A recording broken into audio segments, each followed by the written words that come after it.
আসসালামু আলাইকুম কাকা। ওয়ালাইকুম আসসালাম। তুমি কে? ও বুঝছি, এই খামারের কাজ করো না, দেখাশোনা করো। আরে না না, ও আমার দূর সম্পর্কে এক বোনের ছেলে, শিক্ষিত ছেলে, পড়াশোনা করে। মাঝে মাঝে এইটার ভিতরে ঢুকে, আমি না করি একদম না, পড়াশোনার থেকে সরা যাবে না, কিন্তু শুনে না, শখ আছে। বেশ, কপাল তো তাহলে দেখা যায় আপনার খুবই ভালো।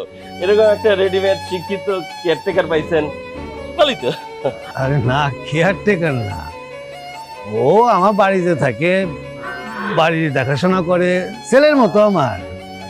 আমার যান ছেলে নাই, ওই আমার ছেলে, ছোট কি আছে। কাকা আমি তাহলে আসি। তুই যাবা? আইতাছি। ওই যে বুইরা বড় আছে না একটা, ওরে আবার বিকালবেলা একটু কুড়ানা দিলে খুদাই ফালায় আর তিরিং বিরিং করে। কাকা যাই, বুইরা বলদটার একটু ভুসি দিয়ে আসি। হ্যাঁ ঠিক আছে, আসি। আসসালামু আলাইকুম। কি রে বাবা, তোমার কি হইছে? আঙ্কেল ওই যে গরুতে ওখানে ওই যে পায়ে